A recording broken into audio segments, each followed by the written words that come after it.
ब्रह्माच्यलोकाधिपति सहंपति कतंजलि अंदिवरम आयाचता संदिट्ट संत परजक्क जातिका देशेतु धम्मं अनुकंपि मम पजं සහම්පති බ්‍රහ්මරාජා ඇතුළු සියලු දිව්‍ය බ්‍රහ්ම පිරිසට සද්ධර්ම ශ්‍රවණය සඳහා ආරාධනා කරන අතරම අප සියලු දෙනා කෙරෙහි මහත් වූ අනුකම්පාවෙන් මේ ශ්‍රී සද්ධර්මය දේශනා කරන මෙන් ගෞරවනීය ස්වාමීන් වහන්සේගේ දෙපා නමද ආරාධනා කර සිටිමු.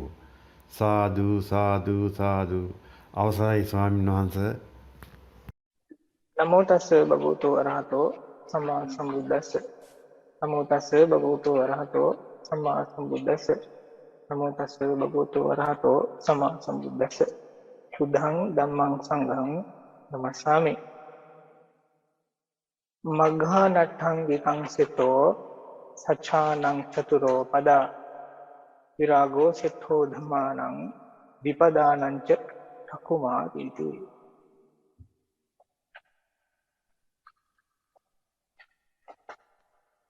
මාර්ගයන් අතරින් කාරණා 8කින් යුත් ආර්ය ශ්‍රාවික මාර්ගයේ ශ්‍රේෂ්ඨයි. සත්‍යයන් අතරින් කාරණා 4කින් යුත් චතුරාර්ය සත්‍ය ශ්‍රේෂ්ඨයි. ධර්මතා අතරින් නොවැල්ම නම් වූ විරාගයේ ශ්‍රේෂ්ඨයි. දෙපා ඇතුන් අතරින් ඔබත් මගේ ශාස්ත්‍රඥයන්න් වහන්සේ වෙච්ච බුදුරජාණන් වහන්සේ ශ්‍රේෂ්ඨයි. කින්නත් මෑණියන්ගෙන් ප්‍රධාන සදහවන්ත පින්නතුන්ගෙන් අවසරයි. අදත් අපේ අර සතිපට්ඨාන සූත්‍රය කේන්ද්‍රගත කරගත්ත අහිංසක ධර්ම සාකච්ඡාව කරන වෙලාවයි මේ. ඔහුගේ සතිය වෙනකොට මේ දේශනා පෙළේ අපි 18 වෙනි සාකච්ඡා වාරයයි අහවර කළේ. ඉතින් පහුගිය දේශනාව වෙද්දී ඔයකේ ආනාපාන සති සූත්‍රයේ හරහා අපි ගොඩාක් දුර ඇවිල්ලා තිබුණා. ඒකෙදී පහුගිය සතියේට අවසානයක් දකින්න වෙලාවේදී ධම්මානුපස්සනා කොටස ගැන යම් විදිහක විවරණයක් කරන්න අපි උත්සාහ වුණා. කොහොම නමුත් මේ දීර්ඝ ගමනක් ආව මේකෙදි. අපි ඉස්සෙල්ලම සද්ද බද්දත් එක්ක වැඩේ පටන් ගත්තේ. ඒවට සාදර වෙන්න කියලා. ඊට පස්සේ හිත දුවන ඒවට මේ දෙක හසුරුවාගෙන ඊළඟ ශරීරයේ මතු පිටට ආවා. අභ්‍යන්තරයට යන හදිස්සි උනේ නැහැ. ඉවසන්ට කියලා කිව්වා.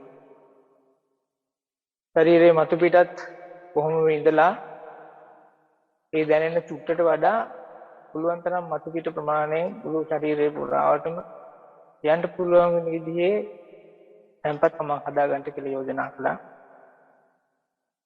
ඊට පස්සේ ශරීරයේ අභ්‍යන්තරයේ එන වද වේදනා හඳුනාගෙන ඒවට සාදර වෙලා ඒ වේදනාවල් තියෙන තැන් විතරක් නෙවෙයි ඒ තියෙන තැන් වලට සාපේක්ෂ වේදනාව නැති තැන් ගැනත් අවධානමක් වෙන්න අපි හිත පුරුදු කරමු කියන යෝජනාවල් එක්ක ආනාපානයට අවතීර්ණ වුණා. කොහොම හරි ඔහොමම ගිහිල්ලා ඒ දීර්ඝ කොටස් වලින් පස්සේ පෞගේ සතිය වෙනකොට ධම්මානුපස්සනාවට කතා කරද්දී ඒ කොටස ගැන මම මතක් කර බලනකොට මෙන්න මේ ගාථාව මට මතකයට ආවා. ධම්මපදයේ මග්ග වර්ගයේ මේ ගාථාව තියෙන්නේ. අතම කියනවා නම් ওই ගාථාවට ගාථා රත්න දෙකක් එකතු වෙනවා. තව එකක් තියෙනවා. නමුත් අද අපේ සාකච්ඡාවට මෙතකින් ප්‍රමාණවත් වෙන්නේ හින්දා මම හිතන්නේ නැහැ. මේ ගාථාවේ තියෙන හැටියට වෙනතනේ බුදුරජාණන් වහන්සේ දේශනා කරනවා මේ ලෝකේ තියෙන ධම් අතරින් ධර්මතා අතරින් අපි කියමු මූල ධර්ම කියලා. අතරින් විරාගය තමයි හොඳම එක කියලා. ශ්‍රේෂ්ඨම එක කියලා. සමහර විට අල්ලන්න ලේසි මේ. එතකොට ඔය කියන විරාගය හැම දෙයකටම ප්‍රධාන වෙනවා. හැම දෙයකටම ශ්‍රේෂ්ඨ වෙනවා. හැම දෙයක්ම ඉස්සරහා භාවිතයට ගන්න තියෙනවා. අපි හිතන මේ ආනාපාන සතිය තුළ මේ සූත්‍රය තුළ ඔයතෝ පරිපූර්ණ වෙලා ඇති සූත්‍ර සම්බන්ධයෙන් හොඳට ඉගෙනගෙන ඇති. එතකොට මේ දේශනාවේ අපි දන්න හැටියට කාරණා හතරක් තියෙන අවසාන ධම්මානුපස්සනාවෙන් භාගදා අපි විශ්වාස කරන්න පුළුවන් එතනින් ආනාපාන සතිය ඉවරයි කියලා. හෝ සමහරක් වෙලාවට කට්ටියක් කියන ධර්ම සාකච්ඡා මුලක් තිබුණා ඔය හතරවෙනි ධ්‍යානයට වගේ එන විදිහට සාකච්ඡා කරලා ස්වාමීන් මෙතන තමයි දැන් මම ඉන්නේ අනේ වගේ ප්‍රශ්නක් තිබුණා. හැබැයි ධර්ම හැටියට ගත්තාම ධර්මයේ තථාගතයන් වහන්සේ කියලා දෙන මූලං උපපරික්ඛිතබ්බං කියලා. කියන්නේ මුල පිරිසුදු කරන්න මුලට එන්න. ඒකට අපි මුලක් දන්නවද? දන්නේ නැහැ. පරිපුත් හාමුදුරුවන්ගේ දේශනාවේ තියෙනවා පයට පෑගෙන දූවිලි වගේ වෙන්න කියලා, පාපිසි වගේ වෙන්න කියලා කියනවා. නමුත් අපි භාවනාව තුළ එක්තරා මට්ටමක උඩක ඉන්නවා. ඒ උඩ කියන කොටසේ අපි හිතාගෙන ඉන්නවා අර හතරවෙනි ධ්‍යානයේ වගේ කියලා කියන තත්වයක් තියෙනවා, හෝ තියෙන්න පුළුවන්, බලාපොරොත්තු වෙනවා.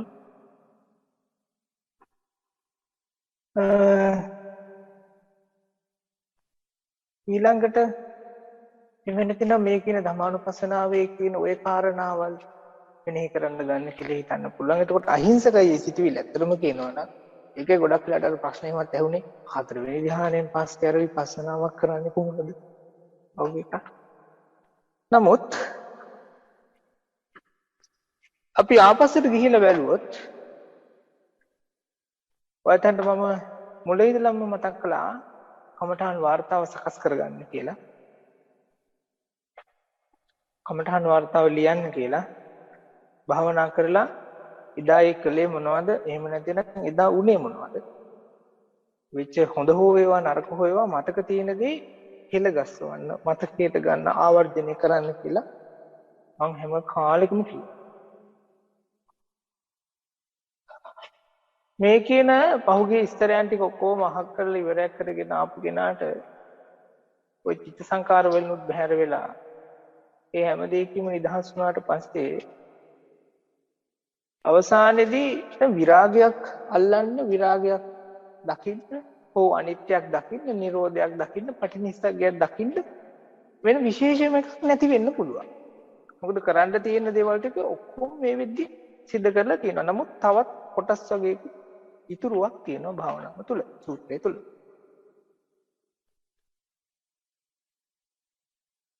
අපි මුලටම ගිහිල්ලා බැලුවොත් ආවර්ජනය කරන පුරුද්ද තියෙනවා නම් ඕක අර චිරකත්තම්පි චිරභාසිතම්පි කියන හැටියට සිහියේ ලක්ෂණ හැටියට මතක් කරන්න පුළුවන්. ඒක ඇත්තටම එහෙම එකක් තමයි ඔය කියන ප්‍රතිවේක්ෂාව. සද්දයක් ඇහෙනකොට හෝ සිතුවිල්ල දුවනකොට ඒ ඇහිච්ච සද්දයට හරි ඒ ගිය සිතුවිල්ලට හරි අපි මනාපයක් දක්වලා තිබ්බනම්, අපේ කැමැත්තක් තිබ්බනම්, මොකද කියන්නේ අපිට ඕනකමක් තිබ්බට ආනාපානයට යන්න අපේ හිත යයිද අර සද්දෙන් අහකට? අපේ හිත යයිද අර සිතුවිල්ලෙන් අහකට? යන්නේ නැහැ. ඇයි? අපේ හිත ඇතුලේ මනාපයක් තියෙනවා. යම් විදිහකට රාගයක් තියෙනවා.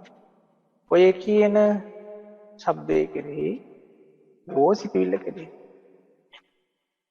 ස්වාමීන් වහන්සේ එතකොට කියලා දුන්නා සාදර වෙන්න කියලා මේ ශබ්දයට අමනාප නොවන්න කියලා. එහෙම නැතිනම් මෛත්‍රී සහගත ලීලාවෙන් ඒක ස්පර්ශ කරන්න කියලා.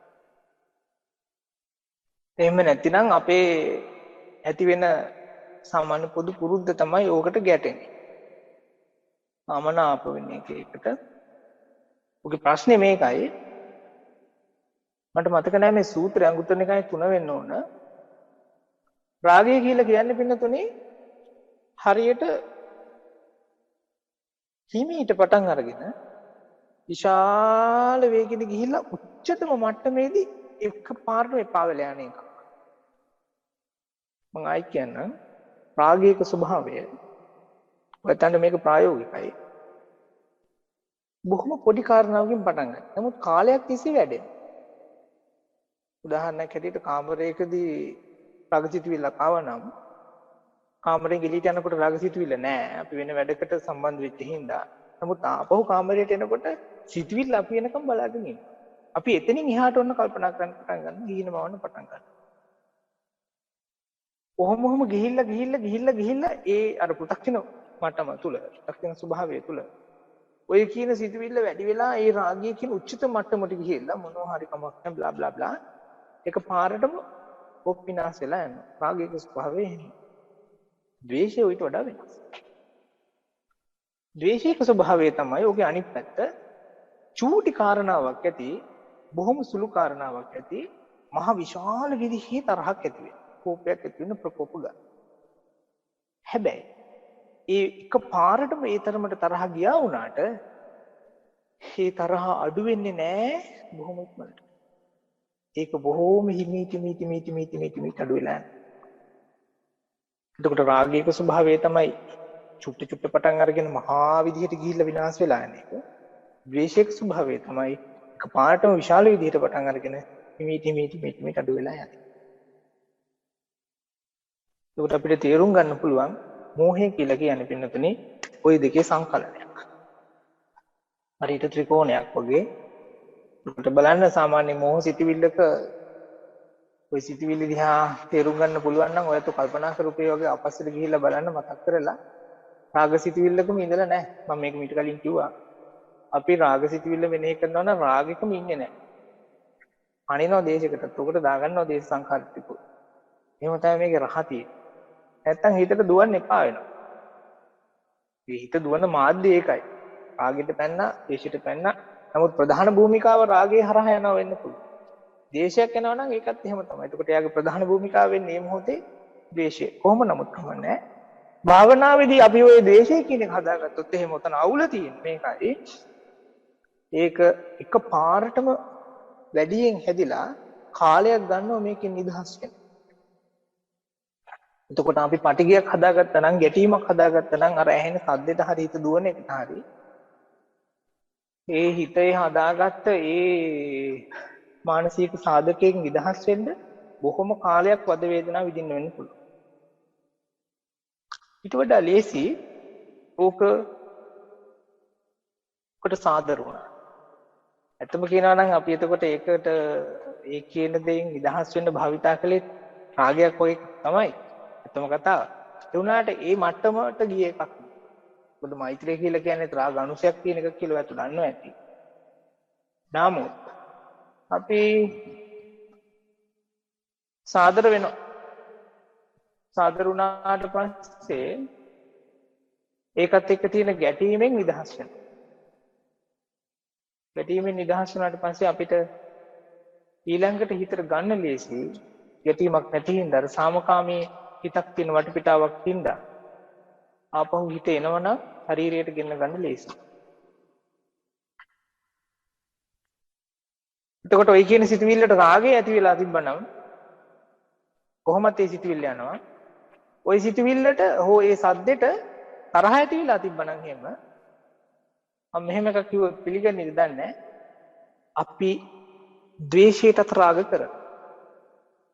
ඒ සිතුවිල්ල එහෙම යන එක අපිට අවුලක් තමයි. ඒ වුණාට ඒ ජනේක ගැන අපි බලාපොරොත්තු වෙනවා. නැත්තම් කියනවා නම්. ඊයේත් මෙහෙම වුණා. අදත් ඕක කොහොමමයි වෙන්නේ? මම දන්න හොඳට.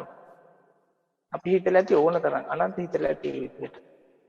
මම දන්නවනේ මේක සිද්ධ වෙන විදිහ. ආන්ගේ ආකාරයට. තවත් උදාහරණයක් ගත්තොත් එහෙම කවුරු හරි කෙනෙක් එක්ක තරහ වුණා කියන්නකො. එතකොට ඒ තරහ වෙච්ච දැන් මම නම් තරහ වුණේ වෙන කවුරු හරි එක්කෙනෙක්.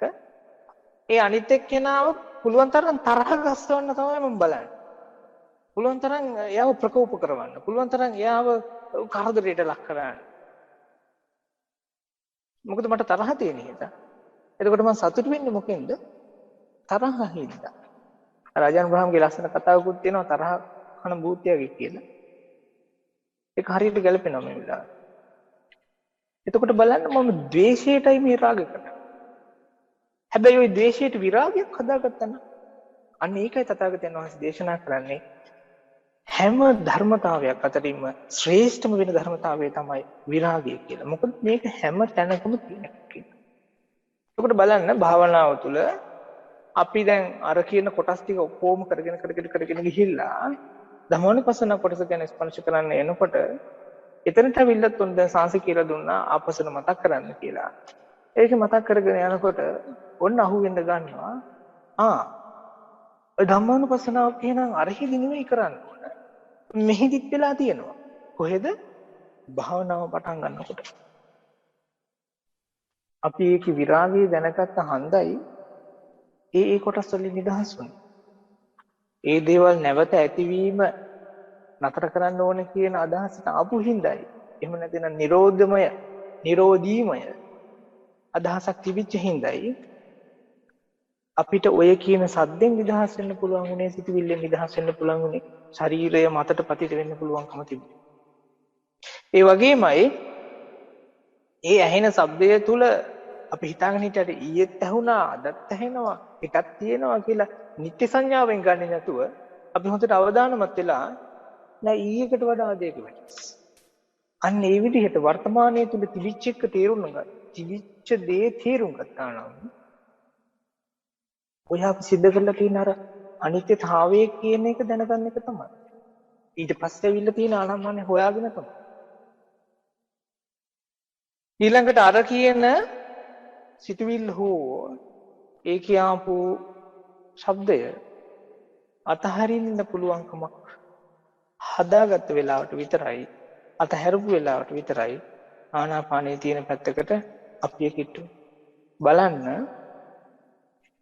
ධම්මානුපස්සනාවේ ඔය කියන අනිච්චානුපස්සී, අසසිස්සාමීති, පස්සසිස්සාමීති කියන එකත්, විරාගානුපස්සී කියන කොටසත්, නිරෝධානුපස්සී කියන කොටසත්, පටිනිස්සග්ගානුපස්සී කියන කොටසත් කියන මේ කාරණා හතරම පිනතුනේ අපි අපේ භාවනාවේ මුල ඉඳලම කරගෙන යන්න තියෙනවා. මතක දැන් නැතන මම ඉතින්සකදී කිව්වා මේ භාවනාව ඇත්තටම අපිට කරන්න තියෙන්නේ සිහියට ප්‍රධාන තැන දීලා ඉන්න එක විතරමයි කියලා. ඒකත් එක්ක හරියට ගැලපෙනව නේද? අර චේතනාය කරණීයං ඒසෝ ධම්මාති කියන එක. මේක චේතනාත්මකව කරන්න තියෙන දෙයක් නෙවෙයි, ධර්මතාවයක් හැටියට සිද්ධ වෙනවා. නමුත් අපි හංගිනවා, අපි හිතා ගන්නවා, හංගිනවා මේ ධර්මයේ මහා ලොකු ගැඹුරක් තියෙන්න ඕන කියලා. ඒ ගැඹුරට යන්න අපි ඔන්න පොත්පත් තියෙන පොළ තියෙන දැනුම හදා ගන්න බලනවා, උවදා ගන්න බලනවා, තර්ක හදනවා, මහා කාරණා ගොඩාක් දා ගන්නවා මේකේ ඇස්සේ. හැබැයි ඒ වුණාට අපිට මේකේ ගැඹුර හම්බ වෙන්නේ ඒ තියෙන තැනමයි. මූලං උපපරික්කිතබ්බං. මූලට වෙලා ඉන්න එකමයි. පහුගිය ටිකේ ඔයත් අහපු සමහර ප්‍රශ්නවලදී, සමහරත් මගෙන් පුද්ගලිකවත් අහපු ප්‍රශ්නවලදී මම එයාටට දුන්න උපදේශය තමයි ඔය කියන කෙලවරක ඉන්නවා නම් කරුණා කරලා මුලින් ඉඳලා පටන් ගන්න. දැන් තේරෙනවද ඒකේ තේරුම මොකක්ද කියලා? ඇත්තටම ඔයත් ඔය කියන විදිහට ඔය කාරණාවල් ටික ස්පර්ශ කරලා තියෙනවා නම් භාවනාව තුළ ආපස්සට කරන්න තියෙන මුලින් ඉඳලා පටන් ගන්න එක තමයි. හැබැයි ඒක කරන්න බෑ. මොකද අපිට තියෙන දැනුමක් තියෙනවානේ. අපි විශ්වාස කරන විදිහකුත් තියෙනවානේ. විශේෂයෙන්ම ප්‍රියවසීමකුත් නැහැ. ඒකයි මේක තියෙන ප්‍රධානම ගැටලු ටික. හැබැයි භවනාවේ මුල ඉඳලා එතකොට ඕක සිද්ධ වුණා නම් ඇයි අපිට මේක අල්ලන්න බැරි වුනේ? අර සද්ද එක්ක ප්‍රශ්න කරපු වෙලාවේ සද්ද එක්ක ගැටිච්ච වෙලාවේ හෝ සිටවිලිත් එක්ක ඒ කාරණාවල් සිද්ධ වෙච්ච වෙලාවේ ඇයි අපිට මේක අල්ලන්න බැරි? ඒකට හේතුව තමයි ඒ දේ අල්ලන්න පුළුවන් වෙන තරමේ ඉවසීමක් අපිට තිබ්බේ නැහැ. එහෙම නැත්නම් හිතේ තැම්පත්කමක් අපිට තිබ්බේ නැහැ. තවත් විදිහකට කියනවා නම් සමතයක් තිබ්බේ නැහැ. තවත් විදිහකට කියනවා නම් සමාධියක් තිබ්බේ නැහැ. ඒ වෙනුවට අපි වටා තිබ්බේ අපේ දැනුම, ඌමනාව, බලාපොරොත්තු, හදිස්සිය විශේෂයෙන්ම ඉක්මන ඊට පස්සේ එපා වීම, වේදනා ඔය වගේ අර විවිධාකාර සංඝටක වලින් වැහිලා තිබ්බා මේ කියාපු ධර්මතා ටික. ඒ ධර්මතා ටික හින්දා තමයි අපි මේ ගමන මෙච්චර දුර ඇවිල්ලා තියෙන්නේ. නමුත් ඒ වගේම ප්‍රයෝජනයක් ගන්න හෝ ඒව තියෙන විදිය දැනගන්නවත් අපිට බැරි කමක් තිබිලා තියෙනවා ඒ කාලේ. හැබැයි දැන් අපිට අවස්ථාව වෙනවා ඒ කාරණා ටික දැනගන්න. එතකොට මේකේ තේරුම පින්නතුනේ ආනපාන සතිය තුළ ඔය කියන කරුණු කාරණා 16ම බුදු පියාණන් වහන්සේ දේශනා කරන්නේ ඔය කියන 16 හැටියට ගිහිල්ලාම තමයි ඔක අල්ලන්න වෙන්නේ. ඒ විදිහට ඒක අපි सिद्ध කළේ නැත්නම් මේ හිත ASCII තියෙන ඔය ගැටේ ඔය අවුල ලිහන විදිහ ගැන වෙන කියලා දෙන්න විදිහක් නැහැ අතට. ඒ අතින් බලන්න බුදු පියාණන් වහන්සේ කොයි තරම්නම් මට කියන්න දෙන්නේ නැහැ උන්වහන්සේගේ දැනුමට. කොයි තරම්නම් ශ්‍රේෂ්ඨද නේ. දැන් අපිට හම්බ වෙනවා අර මම මුලින් කියපු අර යුගනන්ද ක්‍රමය ගැන අලුත් අදහසක්. මොකක්ද? සමත ක්‍රමයක් විපස්සනා ක්‍රමයක් කියන දෙක එකට වඩන්න දැන් ඔන්න අපිට පොට පෑදීගෙන මෙන්න පවතිනවා. මුලින් ඇත්තටම අපි විපස්සනාවට දාගත්තේ මොකද්ද? අර තමන්ගේ තියෙන බලාපොරොත්තු, උමනා එපාකම්, මමත්වෙන් ඇඟිලි ගහන දේවල් ඒ වගේ නිදහස් වෙන්න පුළුවන් වෙන විදිහේ අදහසක් දර්ශනයක් ඇති කරගන්න එක තමයි.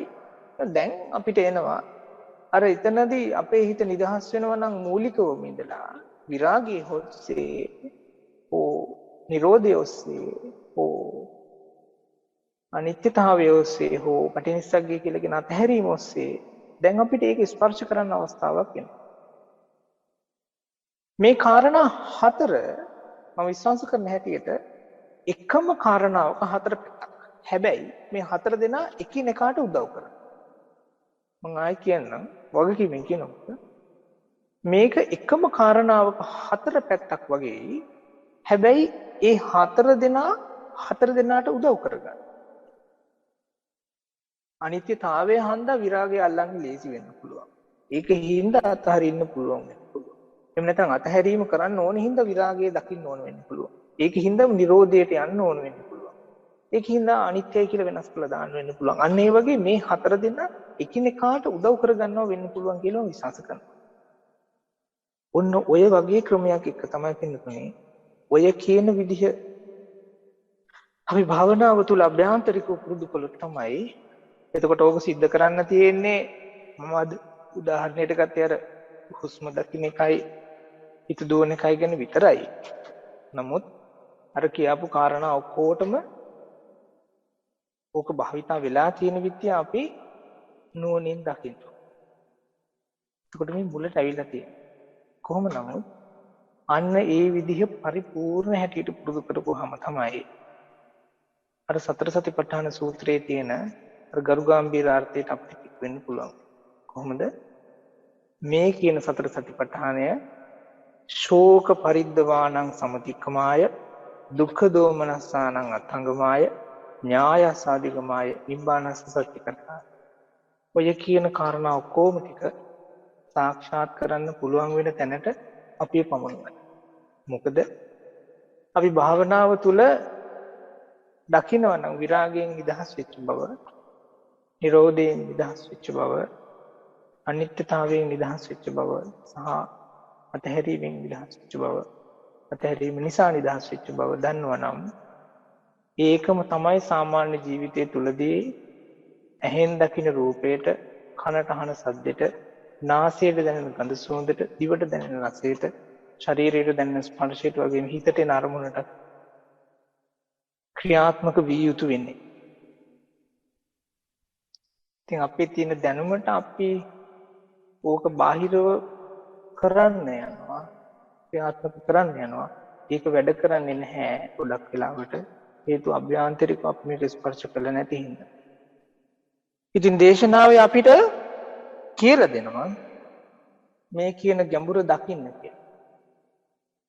එතකොට අපි මේ හිතන ගැඹුරට වඩා වෙනස් ගැඹුරකුයි මෙතන තියෙන්නේ. ඒක මේ මොහොත තුල තියෙන ගැඹුරක්. මේ මොහොත තුල අපිට ඇහෙන්නේ සද්ද නම් එච්චරයි. මේ මොහොත තුල ඇහෙන සද්දෙට අපි මනාප නැහැ. වෙනත් පැත්තෙන් කතා කළොත් අපි මනාප නැහැ. ඒ වෙනුවට මොකද කරන්නේ? ඕක වෙනුවට මට තියෙන්න ඕන ආනාපානෙ කියලා හිතනවා. එතකොට ආනාපානේ කාරණා 16ක් තියෙනවා කියලා දන්නවා. දැන් එතකොට 17ක් තියෙනවා කාරණා. ඊට පස්සේ අපි බලාපොරොත්තු වෙන නිවන තියෙන්නේ ওই කාරණා 17කින් පස්සේ. කොහොමද දුර? නමුත් තථාගතයන් වහන්සේ අපිට පෙන්නන සතිපට්ඨානය තුළ කොහෙවත් උත්තර නැහැ. ප්‍රශ්නය බලන්න පෙන්නනවා විතරයි. අරගෙන බලන සූත්‍රය ඕන තැනක්. අන්න එහෙම වුණාම එතනදි කියන්න පුළුවන් නේද? අර නචකින්චි ලෝකේ උපාදීති කියලා. මේකේ අල්ලගන්න දෙයක් නැහැ ඒක. මේ අපි ඇවිල්ලා තියෙන්නේ අපේ භාවනාවේ අර මූලිකම කොටසටම තමයි. මම හැමදාම ගරු කරන වචනේ වෙච්ච පරිමුඛං සතින් උපට්ඨපෙත්වා කියන තැනටයි අපි මේ ආපස්සට ඇවිල්ලා තියෙන්නේ. මම ඒකයි ධර්ම සාකච්ඡාවට බය නැතුව අත ගැහුවේ. මොකද සතිපට්ඨානය හරහා කතා කරනකොට ඇත්තටම කරන්න තියෙන දේ මුලට එක්කන් එන එක විතරයි. අපි ගොඩාක් උඩක ඉන්නේ. ගොඩාක් උඩක. නමුත් රහතන් වහන්සේලා වෙච්ච සරියුත් මහරහතන් වහන්සේලා හැම උන්වහන්සේලා කියන්නේ උන්වහන්සේලා දූවිල්ල වගේලු. උන්වහන්සේලා පාපිසි වගේලු. මහා පොළොව වගේලු. අං කැඩිලලු. අපේ ඊට වඩා වෙනයි. අපි ගොඩාක් ධර්ම කාරණා දන්නවා. මරකලාට ඒවා ධර්ම ආයුධ වගේ හරියට පාවිච්චි කරන්න දන්නේ නැති හින්දා අපා කොටා ගන්නවා. ඒ වගේ දේවල් තියෙනවා. ඒකට මේක ගැඹුරු හැටියට වෙන මොනවා හරි පොත්පත්වල තියෙන දේවල් හෝ වෙන නිකන් අద్භූත විදිහේ තියෙන කාරණා මහා මොනවදෝ තේරෙන්නේ නැති දෙයකට හිත යොමු කරන්න බලනවා. හැබැයි මේකේ ASCII ලොකු ගැඹුරක් තියෙනවා. අපි මේ දන්න කාරණාව තුල දකින්න කාරණාව තුලම ඒ කියන දෙයට අපිට එන්න පුළුවන් නම් මේ දකින්න දේ තුල නැත්තම් මේ මොහොත තුල මේ පවතින දේ තුල සිහිය පවත්වන්න පුළුවන් නම් ඒකට මම කියන්නද අපි යථාලාභ සන්තුට්ටි කියන මානසිකත්වයට අවිල්ලා තියෙන්නේ කියලා. ලැබෙන දෙයින් සතුටු වෙනවා. ලද දෙයින් සැනසෙනවා. ඔය කියන මනසෙන් ඉන්න කෙනෙක් අර අනුරුද්ධ මහරහතන් වහන්සේගේ උන්වහන්සේ මහරහත් වෙන්න කලින් මම විශ්වාස කරන්නේ සූත්‍රය කියලා තියෙන්නේ. උන්වහන්සේ කර පුරුෂ විතක්ක සූත්‍රය අරගෙන බැලුවොත් එහෙම ඒ කියන කාරණාවන් ටික කාරණා 7 උන්වහන්සේ කියපු කාරණා 7 අපිට කියන්න පුළුවන්කමක් ලැබෙන්නේ නේද අපේ අත්දැකීමක් හැටියට. ඒක උන්වහන්සේගේ අත්දැකීමකට වඩා ඇතරම අපිටත් ජීවමාන වෙන අත්දැකීම් ගොන්නක් හැටියට. මොකක්ද මේ මොහොත තුල තියෙන දේ දැනසෙන්න බලපුවාම අනික හැම ප්‍රශ්නයක් වශයෙන් විසඳිලා යනවා. එතකොට බලන්න කොච්චර දාර්ශනිකද කියලා තථාගත බුදු පියාණන් වහන්සේ අනුරුද්ධයන් වහන්සේගේ ওই සිතුවිල්ල දැකලා තව එකක් ඇවිල්ලා කියනවා අපිට පොඩ්ඩක් කියන තව එකක් ඔක්ට එකතු කරන්න ඕනේ කියලා. ඒ මොකන්ද? ප්‍රපංච වලින් නිදහස් වෙන කෙනාටයි මේ ධර්ම තියෙන්නේ. එතකොට දැන් ඔයත් යන්න තේරුණාද? ප්‍රපංච වලින් නිදහස් වුණා කියලා කියන්නේ මොකක්ද කියලා. අපි හිතන්නේ අපි කරන්න යන්නේ ධර්මානුකූලයි කියලා හිතලා ධර්ම කරුණු ප්‍රපංච කරන එක නේද? එතකොට බලන්න මේකේ ඊට වඩා වෙනස් කතාවක් කරන්න තියෙනවා. මේකේ සම්පූර්ණයෙන්ම පැහැදිලිවටම කිව්වොත් එහෙම යන්නේ ආපස්සට. ඉතින් ඒ විදිහට අපේ හිත අපිට පුරුදු කරන්න පුළුවන් නම් අර කියන හැටියට උපාදානයක් නැති විදිහේ හිතක් හදාගන්න පුළුවන්කම හම්බුනේ. ඔව් කියන්නේ ඉතින් උපරිම දස්සයට දවස් 7යි අඩුම තරමේ එක වැඩේ ඉවරයක් කරන්න හිතන කෙනාට අවුරුදු 7යි කියලානේ. ඒකට බලන්න අපි ගැඹුරට යන්නේ මේ අපි ඉන්න තැනමයි. ඒකට අපි භාවනාවේ කොච්චර දුරට ගියා කියලා හිතුවත් කොච්චර ඈතට ගියා කියලා හිතුවත් ආපස්සට එන්න ඕන අපි ගාවට. මේ මොහොතටමයි. පටන් ගත්ත තැනටම පටන් ගත්ත හරියටම තමයි. ඔය පටන් ගත්ත හරියටම එන්න කියලා කියනකොට මට කතාවක් ඇත්තට මතක් වුණා. මට මතකයි මම පොඩි කාලේ අපේ ඉස්කෝලේ ක්‍රීඩා කරනවා අපි. මට ක්‍රීඩා පුළුවන්. මට ඒ කාලේ මතකයි උසපන්නින තරගයක් තිබ්බා. මගේ තව යාළුවෙක් හිටියා. එයාට චැම්පියන් එක ගන්න තිබ්බේ ඒ තරගෙ. මට හැබැයි තරගයකට කියලා තිබ්බේ ඒ තරගෙ විතරයි. අපි දෙන්න වෙනම නිවාස දෙකක හිටියේ. අර මයුර පරවි වගේ මොන තිසරණිත්. මේ වගේ වුණ තිබ්බේ කාලේ. ඊට පස්සේ එයා මගෙන් ඇවිල්ලා හැව්වා චැම්පියන් එක ගන්න දෙන්න මට කියලා. ඊපස්සේ මං කිව්වා එයාට හැබැයි තව තරග වගේකුත් තිබුණා. මං කිව්වා එයාට මේකෙන් චැම්පියන් එක ගන්න බැරි වුණත් තව තරගක් තියෙනවානේ. මම මේකෙන් පුළුවන් තරම් උත්සාහ කරන්නම්. ඔයාට පුළුවන් උපරිම උත්සාහ කරන්න කියලා. මම කාලේ බොහොම පොඩි මං කියමු පොඩිම කොල්ලා. කොහොම හරි උස පැනීමේ තරගයක් තිබ්බේ මම පළවෙනි. මට මේකට හරි සතුටුයි. හරි සතුටුයි. මං ඉතින් ගොඩක් ලොක්කා වගේ හිතාගෙන ගෙදර ගිහිල්ලා අම්මට ඉතින් රහ කරලා කිව්වා කතාව. අපි අම්මා ඒ වෙද්දී මං හිතන්නේ සූත්‍ර කියවලා ඇති කියලා දැන් නම් කියවලා තියෙනවා. අහගෙන හිටිය ඔක්කොම අහගෙන ඉඳලා කිව්වා ලොකු පුතා මතක තියාගන්න පොල් ගහ කොච්චර උස ගියත් ගෙඩි වැටෙන්නේ මුලට. භාවනාවේදීත් මං හිතන්නේ ඕක තමයි සිද්ධ වෙන්න තියෙන්නේ. අපි හිතාගෙන හිටියට මේකේ ගොඩාක් දුර ගිහිල්ලා කෙලවරක ඉන්නේ කියලා නෑ මම පුතා. මේකේ මුල ඉන්න කෙනාටයි හරියන්නේ. මුලටයි එන්න ඕනේ. මොකද එතනයි රහ තියෙන්නේ. ඔය එක තැන් කියලා කියන්නේ ඔය ඔක්කොම අපි හිතේ හදාගත්ත සංකල්පනා විතර. ඇත්තටම කියනවා ප්‍රපංච විතරයි.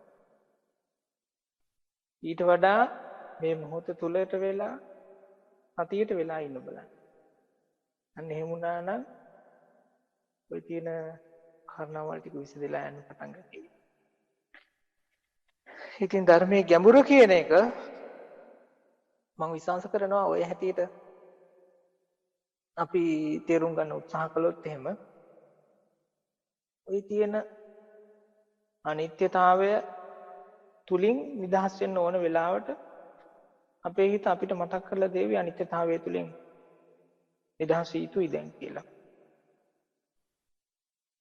විරාගයෙන් නම් විරාගය තුලින් ඒක වෙන්න ඕන කියලා. නිරෝධයෙන් නම් එහෙම නැතිනම් නැවත හට ගැනීම නැති කරන්න ඕන කියන තැනින් නම් ඒක තුලින් කියලා. සහ අතහැරීම තුලින් නම් ඒක තුලින් කියලා අපි ඉගෙන ගනිමු. එහෙම ඉගෙනගත්ත දවසකට භාවනාව තුළදී අපිට පුළුවන්කමක් හම්බ වෙවි ඒක සාමාන්‍ය ජීවිතයටත් භාවිතා කරන්න.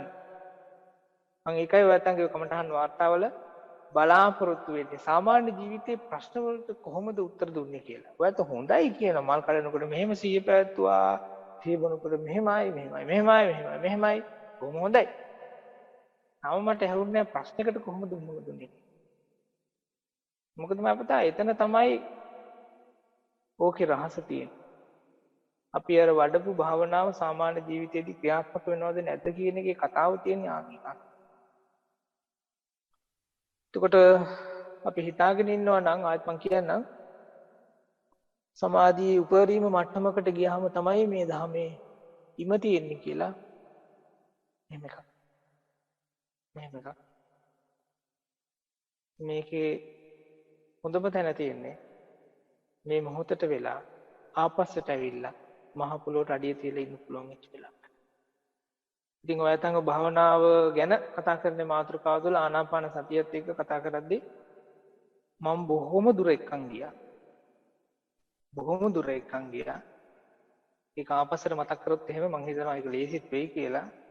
ඉස්සෙල්ලම මං කිව්වේ නිදහස් තැනකට ගිහිල්ලා වාඩි වෙලා ඇහෙන සද්ද ටික අහගෙන ඉන්න. සද්ද විභේදනය කරන්න පුළුවන් වෙයි කියලා කිව්වා.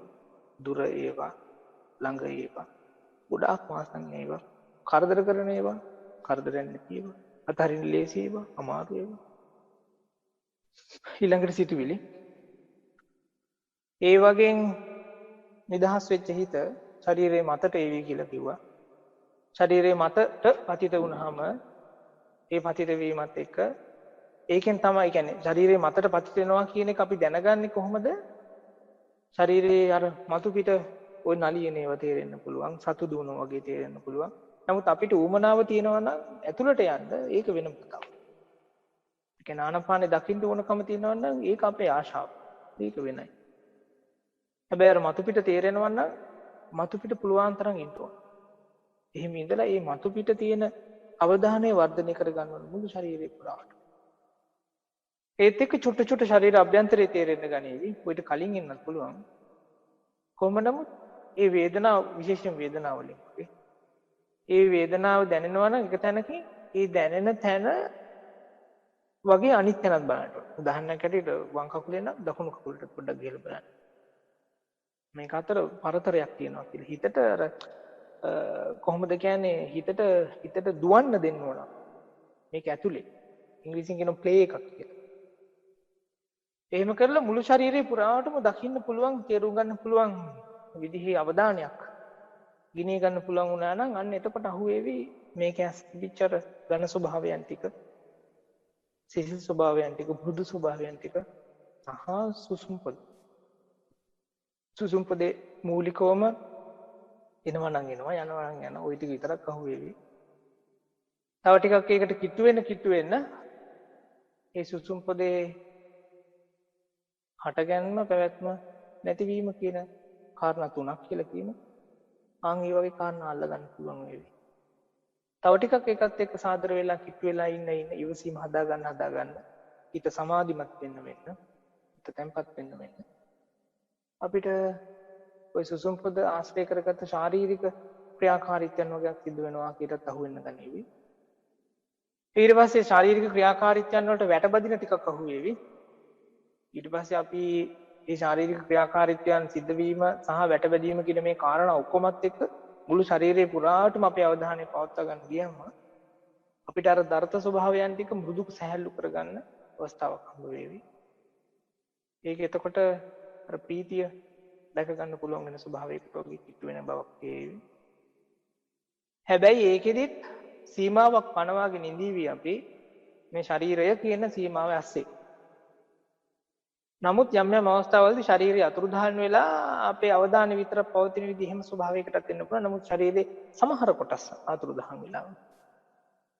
ඒකින්ද ඊළඟට මොකද කරන්නේ? ඒ සමහර කොටස් කියන එකත් අයින් වෙලා ශරීරයේ තියෙන හැම කොටසක්ම අතුරුදහන් වෙනකන් ඉවසන් ඉගෙන ගන්න. ඒක කරන්න බාධා කරන අපේ මමත්වයේ තියෙන රැහැන් ටික දැක ඉන්නවා. දකින්න ඒව විනාශ වෙලා යනවා. දකීමම තමයි අතරම කියන විනාශ වීමේ මුල. ඊට පස්සේ තමයි අපි ඔය සිතුවිලි තේරුම් ගන්න ඒ දෙයට කිට්ටු වෙන්නේ. ඒක මම විග්‍රහ කළේ අතරම කියනවා නම් ඔය පහුගිය කියන්නේ ඔය තැනට එනකම් කරපු භවනා වාර හැම එකක්ම කරනකොට ඒ දකින්න එකක් අස්සේ තිබිච්ච අර පිටිපස්සෙන් තල්ලු කරපු තණ්හාවේ ලක්ෂණය හැටියටයි. ඒව හොඳට තේරුම් අරගෙන ඒ බරපතල විදිහට තිබිච්ච අදහස් ටිකෙන් නිදහස් වෙනවා කියලා කියනකොට නිදහස් වෙනකොට ඊළඟට ස්වභාවිකවම අපිව අර හිත දකින්නවා කියන තැනට වෙලා තියෙවි. ඒ කියන්නේ මේකේ පණින්නත් ඕන, පැනලත් බෑ, නොපැන ඉන්නත් පුළුවන්. ওই කියන විදිහේ මේක යන මඩ ගුහුරු වගේ එක පේන්න ගනීවි. තේරුම් ගන්න පුළුවන් වේවි. හොඳ ඉවසීමක් ඇති වේවි. ඊට පස්සේ අපිට ඕකිනුත් අර ගැලවෙන්න පුළුවන්, නිදහස් වෙන්න පුළුවන්, පැත්තකින් යන්න පුළුවන්කමක් හම්බ වේවි.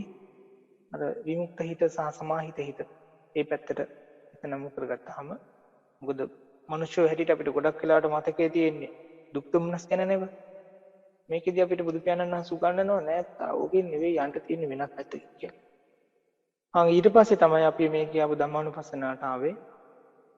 බලනකොට ධම්මානුපස්සනාවේ කොටස් 9 තමයි ওই තැනට අපි ඇවිල්ලා තියෙන්නේ. ඉතින් ඔබ ඇත්තම මම භාවනාව තුළ ප්‍රතිපත්තාන ගැන කතා කරන්න කියපු යෝජනාවේ අද 19 වෙනි දේශනේ මෙච්චර දුරක් ආවේ ඔය කියන කාරණාව කියන්නේ. මේකේ මුලදිම මම ඕක කිව්වනම් ඇත්තටම ඔයතෝට ඕක මං හිතන්නේ ගෝචර වෙයි කියලා. නමුත් මම විශ්වාස කරනවා දැන් මේක තේරුම් ගනීවි කියලා. ඉතින් අපි බලමු ඊළඟට සිද්ධ වෙන්නේ හෝ සිද්ධ කරන්නේ මොකද්ද කියලා කතා බහ කරමු. හෝ මේ කියපු කාරණාවල් ටික ආයෙත් විස්තර කරන්න ඕන නම් ඒක ඔයයන්ගේ තීරණයක්. එහෙම වුණොත් අපි මේ විදිහට කටයුතු කරමු. මේ වෙන තාක්කල් අදට දේශනාව අවසන් කරන්න මම කල්පනා කරනවා, බලාපොරොත්තු වෙනවා. අද තමයි එතකොට මේ විදිහට කියනවා නම් ආනාපානසති සූත්‍රයේ අවසාන දේශනාවේ. ඉතින් මේ දේශනාව තුළින් ඔයයන්ගේ ජීවිතය අලුත් කරගන්න, දුකින් නිදහස් වෙන්න මොකක් හරි ක්‍රමයක් සැලසුණා නම් ඒ විදිහ ඒ ලබාගත් දැනුම ඔයයන්ට බොහෝ කාලයක් යහපත පිණිස හිතසුව පිණිසම පවතිවා කියලා මම බලාපොරොත්තු වෙනවා. අන්දමයන් ධම්ම කථාය සාදුකං දදාමසේ සාදු සාදු සාදු අනුමෝදා